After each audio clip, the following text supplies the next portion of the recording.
Hi friends, welcome back to Nisha cooking channel. ನಾನು ನಿಮ್ಮ ಜೊತೆ ಇವತ್ತು ಶೇರ್ ಮಾಡ್ತಾ ಇದ್ದೀನಿ ನೋಡಿ.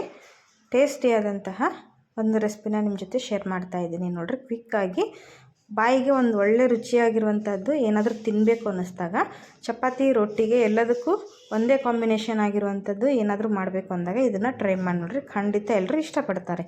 ಇದಕ್ಕೆ ನೋಡಿರಿ, ನಾನಿಲ್ಲಿ ಎಳೆದಾದಂಥ ಹೀರೆಕಾಯಿನ ತೊಗೊಂಡಿದ್ದೀನಿ. ಬೀಜ ಇರುವಂಥದ್ದನ್ನು ಬಳಸೋಕ್ಕೆ ಹೋಗ್ಬಿಡಿ, ಎಳೆದಾಗಿರುವಂಥ ಹೀರೆಕಾಯಿನ ಬಳಸ್ರಿ, ತುಂಬ ಚೆನ್ನಾಗಿ ಬರುತ್ತೆ ಇದು. ಇದನ್ನು ನೋಡ್ರಿ, ಮೇಲೆಯಿಂದ ಸಿಪ್ಪೆನ ಗ್ರೇಟ್ ಮಾಡಿ ಈ ಥರ ಕಟ್ ಮಾಡ್ಕೊಳ್ರಿ. ಸಣ್ಣ ಸಣ್ಣ ಪೀಸ್ದಾಗಿ ಬೇಡ, ಸ್ವಲ್ಪ ದೊಡ್ಡದಾಗಿರಲಿ, ಕಟ್ ಮಾಡ್ಕೊಳ್ರಿ. ಈಗ ಇದನ್ನು ಗ್ಯಾಸ್ ಆನ್ ಮಾಡಿ ಈ ಥರ ಇದನ್ನು ಸುಡಬೇಕಾಗತ್ತೆ ನೋಡಿರಿ. ಕೈ ಹುಷಾರಾಗಿ ನೋಡಿಕೊಂಡು ಇದನ್ನು ಚೆನ್ನಾಗಿ ಸ್ವಲ್ಪ ಮೇಲೆ ಎಲ್ಲ ಚೆನ್ನಾಗಿ ಸುಡೋ ರೀತಿ ನೋಡ್ಕೊಳ್ರಿ. ಇದನ್ನು ಸುಟ್ಟು ಮಾಡೋದು ರೆಸಿಪಿ ತುಂಬ ಚೆನ್ನಾಗಿರುತ್ತೆ ನೋಡಿರಿ. ನೋಡಿ, ಈ ಥರ ಇದನ್ನು ಚೆನ್ನಾಗಿ ಸುಡ್ರಿ. ಉರಿನಲ್ಲಿ ಸುಟ್ಟು ಮಾಡೋದ್ರಿಂದ ನೋಡಿರಿ ತುಂಬ ಒಳ್ಳೆ ರುಚಿಯಾಗಿ ಬರುತ್ತೆ.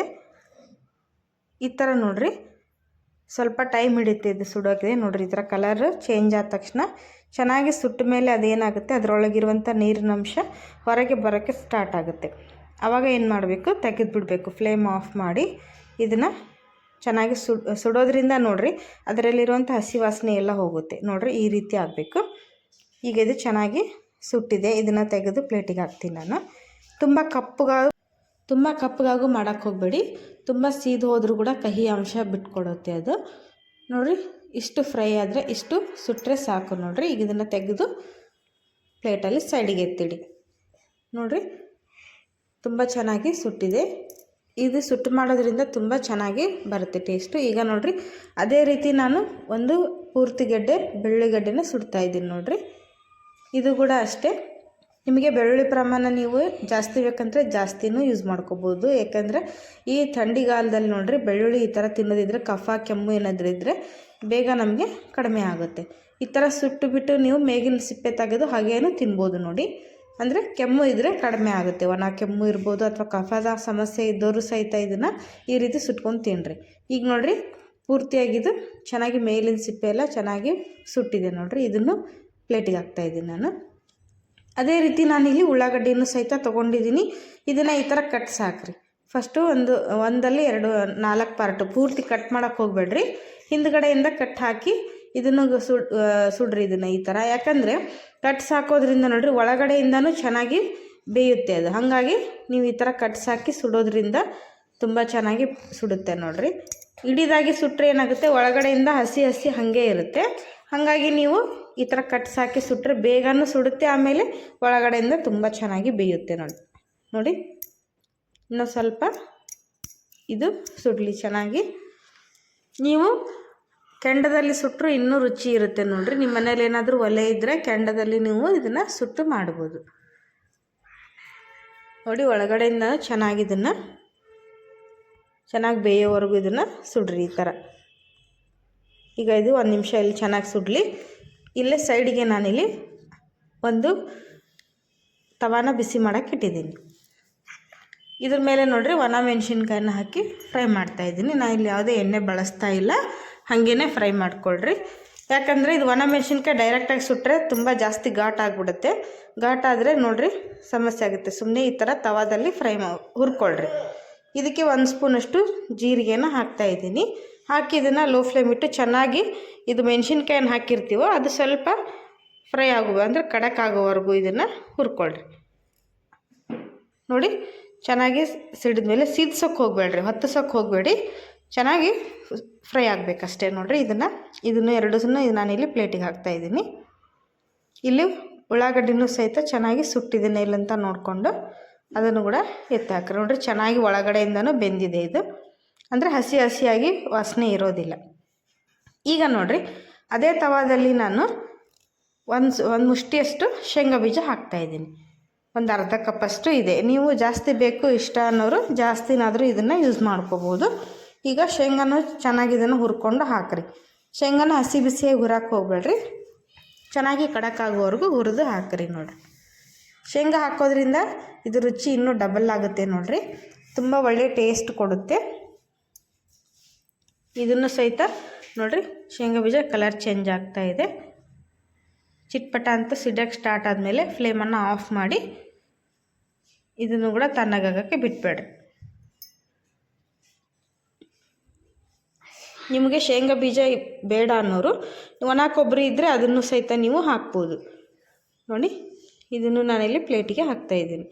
ಈಗ ಎಲ್ಲದು ಕಂಪ್ಲೀಟಾಗಿ ತಣ್ಣಗಾಗಲಿ, ಪೂರ್ತಿ ತಣ್ಣಗಾಗಬೇಕು. ಅಲ್ಲಿವರೆಗೂ ಇದನ್ನು ಹಾಗೆ ಬಿಟ್ಬಿಡಿ. ಈಗ ಇಲ್ಲಿ ಇದಕ್ಕೆ ನೋಡಿ ರುಚಿಗೆ ತಕ್ಕಷ್ಟು ಉಪ್ಪನ್ನು ಸೇರಿಸ್ತಾ ಇದ್ದೀನಿ.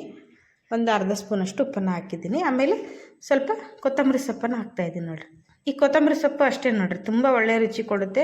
ಅದರ ಘಮನ ತುಂಬ ಚೆನ್ನಾಗಿರುತ್ತೆ. ನಾವು ಇಲ್ಲಿ ಜೀರಿಗೆ ಬೆಳ್ಳುಳ್ಳಿ ಎಲ್ಲದನ್ನು ಸುಟ್ಟು ಬಳಸ್ತಿರೋದ್ರಿಂದ ತುಂಬ ಚೆನ್ನಾಗಿರುತ್ತೆ. ಈಗ ನೋಡಿರಿ ಎಲ್ಲದು ಕಂಪ್ಲೀಟಾಗಿ ತಣ್ಣಗಾಗಿದೆ. ಈಗ ಇದನ್ನು ಬಿಡಿಸ್ಕೊಳ್ರಿ. ಯಾಕೆಂದರೆ ಇಲ್ಲಿ ಮುಂದಿಲ್ದು ನಾವು ಉಳ್ಳಾಗಡ್ಡಿ ತುದಿನ ಕಟ್ ಮಾಡಿರೋದಿಲ್ಲ, ಹಾಗೆ ಹಾಕಿರ್ತೀವಿ. ಅದನ್ನು ತೆಗೆದುಬಿಡ್ರಿ.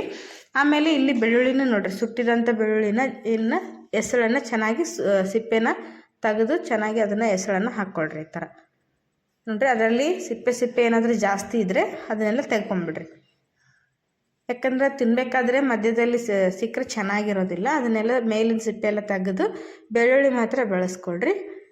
ಈಗ ಈ ಹೀರೆಕಾಯಿನೂ ಸಹಿತ ಇದೇ ರೀತಿ ನಾವು ಯೂಸ್ ಮಾಡೋಕ್ಕಾಗೋದಿಲ್ಲ, ಗ್ರೈಂಡ್ ಮಾಡೋಕ್ಕಾಗೋದಿಲ್ಲ. ಇದನ್ನು ಸಣ್ಣ ಸಣ್ಣ ಪೀಸಾಗಿ ಕಟ್ ಮಾಡ್ಕೊಳ್ರಿ. ನೀವು ಜಾಸ್ತಿ ಜನ ಇದ್ದೀರಾ, ಜಾಸ್ತಿ ಕ್ವಾಂಟಿಟಿ ಬೇಕು ಅನ್ನೋರು ನೀವು ಇನ್ನೂ ಹೀರೆಕಾಯಿನ ಜಾಸ್ತಿ ಬಳಸ್ಬೋದು. ನಾನಿಲ್ಲಿ ಒಂದು 4 ಜನಕ್ಕೆ ಆಗುವಷ್ಟು ಮಾಡ್ತಾಯಿದ್ದೀನಿ. ನಿಮಗೆ ಜಾಸ್ತಿ ಕ್ವಾಂಟಿಟಿ ಬೇಕಂದರೆ ನೀವು ಜಾಸ್ತಿ ಪ್ರಮಾಣದಲ್ಲಿ ಮಾಡ್ಕೋಬೋದು. ಹಾಗೆಯೇ ಇಂಗ್ರೀಡಿಯೆಂಟ್ಸನ್ನು ಸಹಿತ ನೀವು ಡಬಲ್ ಯೂಸ್ ಮಾಡ್ಕೋಬೋದು.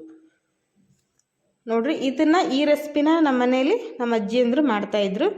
ಅದನ್ನೇ ನಾನು ಇವತ್ತು ನಿಮ್ಮ ಜೊತೆ ಶೇರ್ ಮಾಡ್ತಾಯಿದ್ದೀನಿ. ನೋಡಿರಿ ಇದನ್ನೆಲ್ಲದನ್ನು ಗ್ರೈಂಡ್ರಿಗೆ ಹಾಕ್ತಾಯಿದ್ದೀನಿ. ಮಿಕ್ಸರ್ ಗ್ರೈಂಡ್ರಿಗೆ ಜಾರಿಗೆ ಹಾಕ್ಕೊಂಡು ನೈಸಾಗಿ ಗ್ರೈಂಡ್ ಮಾಡಿರಿ. ಆದರೆ ಒಂದು ಲಕ್ಷ್ಯ ಇರಲಿ, ಇದನ್ನು ರುಬ್ಬಬೇಕಾದ್ರೆ ನೀವು ನೀರು ಹಾಕಬಾರ್ದು, ಹಾಗೇ ರುಬ್ಬ್ರಿ. ಯಾಕೆಂದರೆ ನಾವೆಲ್ಲದನ್ನು ಸುಟ್ಟಿರೋದ್ರಿಂದ ಆಮೇಲೆ ಎಲ್ಲದು ಸಾಫ್ಟಾಗಿದೆ, ಯಾವುದು ಗಟ್ಟಿ ಪದಾರ್ಥ ಇದರಲ್ಲಿ ಏನೂ ಇಲ್ಲ.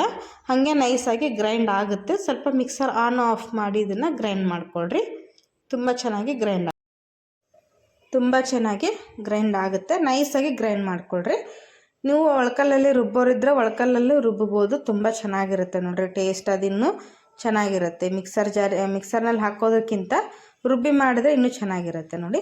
ನೋಡಿರಿ ಗಟ್ಟಿಯಾಗಿ ಇದ್ದರೆ ತುಂಬ ಚೆನ್ನಾಗಿರುತ್ತೆ. ಇಷ್ಟು ನೈಸಾಗಿ ಇಲ್ಲಿ ಗ್ರೈಂಡ್ ಆಗಿದೆ. ಇದನ್ನು ಈಗ ಒಂದು ಬಟ್ಲಲ್ಲಿ ತೆಗೆದಿಡ್ತೀನಿ. ನಾನು ಇದನ್ನು ಒಂದು ಬಟ್ಲಿಗೆ ಈಗ ಟ್ರಾನ್ಸ್ಫರ್ ಮಾಡ್ತಾಯಿದ್ದೀನಿ. ಯಾಕಂದರೆ ನೋಡಿರಿ ಇಷ್ಟು ಗಟ್ಟಿಯಾಗಿದ್ದರೆ ಇದನ್ನು ನೀವು ಒಂದು ವಾರ ಇಟ್ಟರೆ ಇದು ಚಟ್ನಿ ಕೆಡೋದಿಲ್ಲ, ತುಂಬ ಚೆನ್ನಾಗಿ ಬರುತ್ತೆ ನೋಡಿರಿ. ಆದರೆ ನೀವು ಒಗ್ಗರಣೆ ಬೇಡ ಅನ್ನೋರು ಹೀಗೆ ಹಸಿಯಾಗಿಯೇ ತಿನ್ಬೋದು. ಚಟ್ನಿ ತುಂಬ ರುಚಿಯಾಗಿರುತ್ತೆ ಇದು ಕೂಡ. ಆದರೆ 1-2-3 ದಿನ ನಮಗೆ ಈ ಚಟ್ನಿ ಯೂಸ್ ಆಗಬೇಕು ಅನ್ನೋರು ಏನು ಮಾಡಿರಿ, ಇದಕ್ಕೆ ಒಂದು ಸಿಂಪಲ್ ಆದಂಥ ಒಗ್ಗರಣೆನ ಕೊಟ್ಕೊಳ್ರಿ. ಒಗ್ಗರಣೆ ಹಾಕಿದ್ರಿಂದ ಏನಾಗುತ್ತೆ, 1-2-3 ದಿನ ನಾವು ಇದನ್ನು ಚೆನ್ನಾಗಿ ಇಟ್ಕೋಬೋದು, ಏನಾಗೋದಿಲ್ಲ. ಫ್ರಿಜ್ನಲ್ಲಿ ಸ್ಟೋರ್ ಮಾಡಿದರೆ 1 ವಾರ ಇರುತ್ತೆ. ನೀವು ಹೊರಗಡೆನೇ ಹಾಗೆ ಇಡೋರಾದರೆ 1-2-3 ದಿನ ಇದು ಚೆನ್ನಾಗಿರುತ್ತೆ ನೋಡಿರಿ ಚಟ್ನಿ. ಇದಕ್ಕೆ 1 ಟೇಬಲ್ ಸ್ಪೂನಷ್ಟು ಇಲ್ಲೇ ಪ್ಯಾನಿಗೆ ನಾನು ಎಣ್ಣೆನ ಹಾಕ್ತಾಯಿದ್ದೀನಿ. ಚೆನ್ನಾಗಿ ಎಣ್ಣೆ ಬಿಸಿ ಆದಮೇಲೆ ಸಾಸಿವೆನ ಹಾಕಿರಿ. 1 ಸ್ಪೂನಷ್ಟು ಸಾಸಿವೆನ ಹಾಕ್ತಾಯಿದ್ದೀನಿ. ಸಾಸಿವೆ ಚೆನ್ನಾಗಿ ಸಿಡಿದ್ಮೇಲೆ ಜೀರಿಗೆನ ಹಾಕಿರಿ. ಜೀರಿಗೆ ಇಷ್ಟ ಇದ್ದರೆ ಹಾಕಿರಿ, ಇಲ್ಲ ಅಂದರೆ ಬೇಡ. ಯಾಕಂದರೆ ನಾವು ಗ್ರೈಂಡ್ ಮಾಡಬೇಕಾದ್ರೆ ಹುರಿದು ಹಾಕಿರ್ತೀವಿ. ಒಗ್ಗರಣೆಗೆ ಸ್ವಲ್ಪ ಹಾಕಿರಿ, ಫ್ಲೇವರ್ ಚೆನ್ನಾಗಿರುತ್ತೆ. ಕರಿಬೇವು ಸೊಪ್ಪಿದ್ರೆ ಕರಿಬೇವು ಸೊಪ್ಪನ್ನು ಹಾಕಿರಿ. ನಾನು ಇಲ್ಲಿ ಹಾಕ್ತಾಯಿಲ್ಲ, ಹಾಗೇ ಒಗ್ಗರಣೆ ಹಾಕ್ತಾಯಿದ್ದೀನಿ. ನೋಡಿ ಫ್ಲೇಮ್ ಆಫ್ ಮಾಡಿಬಿಟ್ಟು ಈಗ ಬಿಸಿಯಾಗಿರಬೇಕಾದ್ರೆ ಇದನ್ನು ಚಟ್ನಿಗೆ ಸೇರಿಸ್ಕೊಳ್ರಿ ಒಗ್ಗರಣೆನ. ಯಾಕಂದರೆ ಅದು ಎಣ್ಣೆ ಬಿಸಿಯಾಗಿರಬೇಕಾದ್ರೆ ನಾವು ಇದನ್ನು ಮಿಕ್ಸ್ ಮಾಡಿಕೊಂಡ್ರೆ, ನಾನು ಹೇಳ್ದಂಗೆ ನಾವು ಇದನ್ನು 3-4 ದಿನವರೆಗೂ ಇದನ್ನು ಚೆನ್ನಾಗಿ ನಾವು ಇಟ್ಕೋಬೋದು ಸ್ಟೋರ್ ಮಾಡಿಕೊಂಡು. ಫ್ರಿಜ್ನಲ್ಲಿಟ್ಟರೆ ಹೇಳ್ದಂಗೆ 1 ವಾರದವರೆಗೂ ಇದು ಸ್ಟೋರ್ ಮಾಡಿಕೊಂಡು ಇಟ್ಕೋಬೋದು. ನೋಡಿರಿ ತುಂಬ ಚೆನ್ನಾಗಿ, ತುಂಬ ರುಚಿಯಾಗಿ, ಹೆಲ್ದಿಯಾಗಿರುತ್ತೆ. ನೀವು ದೋಸೆಗಾಗಿರ್ಬೋದು, ಚಪಾತಿ, ರೊಟ್ಟಿ, ಜೋಳದ ರೊಟ್ಟಿ ಜೊತೆ ಅಂತೂ ಹೇಳಿ ಮಾಡಿಸಿದಂಥ ಕಾಂಬಿನೇಷನ್ ನೋಡಿರಿ. ರಾಗಿ ಮುದ್ದೆಗೂ ಚೆನ್ನಾಗಿರುತ್ತೆ, ಬಿಸಿ ಅನ್ನೋಕ್ಕೂ ಚೆನ್ನಾಗಿರುತ್ತೆ. ಇದೊಂದು ಚಟ್ನಿ ನೀವು ರೆಡಿ ಮಾಡಿಕೊಂಡ್ರೆ ನೋಡಿರಿ, ಯಾವುದೇ ಸಾಂಬಾರು ರಸಮ್ಗಳನ್ನು ಏನು ಮಾಡೋ ಅವಶ್ಯಕತೆ ಇಲ್ಲ. ಹಾಗಾದರೆ ತಡ ಯಾಕೆ, ಇದೇ ರೀತಿ ಒಳ್ಳೆ ಚಟ್ನಿ ರೆಸಿಪಿಗಳಿಗೋಸ್ಕರ ನಮ್ಮ ಚಾನಲ್ಗೆ ಸಬ್ಸ್ಕ್ರೈಬ್ ಆಗಿರಿ, ಬೆಲ್ ಐಕನ್ನ ಪ್ರೆಸ್ ಮಾಡಿ, ಹಾಗೆ ವಿಡಿಯೋಗೆ ಲೈಕ್ಸ್ ಕೊಡೋದನ್ನು ಮರೆಯೋಕ್ಕೆ ಹೋಗ್ಬೇಡ್ರಿ. ಈ ರೆಸಿಪಿ ನಿಮ್ಗೆ ಏನಾದರೂ ಇಷ್ಟ ಅನಿಸಿದ್ರೆ ಎಲ್ಲ ನಿಮ್ಮ ಫ್ಯಾಮಿಲಿ ಫ್ರೆಂಡ್ ಜೊತೆ ಇದನ್ನು ಶೇರ್ ಮಾಡ್ಕೊಳ್ರಿ. ಇದೇ ರೀತಿ ಎಲ್ಲ ಒಳ್ಳೆ ರೀತಿ ಚಟ್ನಿನ ನಾನು ಶೇರ್ ಮಾಡಿದ್ದೀನಿ. ಬ್ರೇಕ್ಫಾಸ್ಟ್ ರೆಸಿಪಿ ಎಲ್ಲದನ್ನು, instant dosa recipe, chakli recipe, ಪ್ರತಿಯೊಂದನ್ನು ವೀಡಿಯೋಗಳನ್ನು ನಾನು ನಮ್ಮ ಯೂಟ್ಯೂಬ್ ಚಾನಲಲ್ಲಿ ಅಪ್ಲೋಡ್ ಮಾಡಿದ್ದೀನಿ ಫ್ರೆಂಡ್ಸ್. ನೀವೇನಾದರೂ ಹೊಸಬ್ರಾಗಿದ್ದರೆ ಹೋಗಿ ಚಾನಲಲ್ಲಿ ಸರ್ಚ್ ಮಾಡ್ಬೋದು. ಎಲ್ಲ ರೀತಿಯ ಅಡುಗೆಗಳು ನಿಮಗೆ ಸಿಗುತ್ತೆ. ನೀವು ಅಲ್ಲಿ ಯಾವುದಾದ್ರೂ ಇಷ್ಟ ಅನಿಸಿದ್ರೆ ನಾನು ಹೇಳ್ದಂಗೆ ನಮ್ಮ ಚಾನಲ್ಗೆ ಸಬ್ಸ್ಕ್ರೈಬ್ ಮಾಡ್ಕೊಳ್ರಿ. ಇದೇ ರೀತಿ ಒಳ್ಳೆ ಅಡುಗೆಗಳ ನೋಟಿಫಿಕೇಷನ್ ನಮಗೆ ಬರಬೇಕು ಅಂದರೆ ಬೆಲ್ ಐಕನನ್ನು ಪ್ರೆಸ್ ಮಾಡಿ. ಹಾಗೆ ನೋಡಿರಿ, ನಾನಿವತ್ತು ಈ ಚಟ್ನಿನ ಬಿಸಿ ಅನ್ನದ ಜೊತೆ ಸರ್ವ್ ಮಾಡ್ತಾಯಿದ್ದೀನಿ. ಈ ಚಳಿಗೆ ಈ ಥರ ಖಾರವಾಗಿ ಚಟ್ನಿ ಇದ್ದರೆ ನೋಡಿರಿ, ಒಂದು ತಟ್ಟೆ ತಿನ್ನೋರು 2 ತಟ್ಟೆ ತಿಂತಾರೆ. ತುಂಬ ರುಚಿಯಾಗಿರುತ್ತೆ ನೋಡಿರಿ. ಸಾಂಬಾರೆಲ್ಲ ತಿಂದು ಬೇಜಾರಾದಾಗ ಈ ರೀತಿ ಮಾಡಿಕೊಡ್ರಿ. ಡಿಫ್ರೆಂಟ್ ಆಗಿರೋಂಥ ಚಟ್ನಿ ಜೊತೆ ಸೂಪರ್ ಆಗಿರುತ್ತೆ ನೋಡಿ ಫ್ರೆಂಡ್ಸ್. ಹಾಗಾದರೆ ನಿಮ್ಗೆಲ್ರಿಗೂ ಖಂಡಿತ ಇಷ್ಟ ಆಗಿದೆ ಅಂದ್ಕೊತೀನಿ. ಇಷ್ಟ ಆದರೆ ಎಲ್ಲರ ಜೊತೆ ಶೇರ್ ಮಾಡಿಕೊಳ್ರಿ ನಿಮ್ಮ ಫ್ಯಾಮಿಲಿ ಫ್ರೆಂಡ್ ಜೊತೆ. ವಿಡಿಯೋ ನೋಡೋದಕ್ಕೆ ಧನ್ಯವಾದ.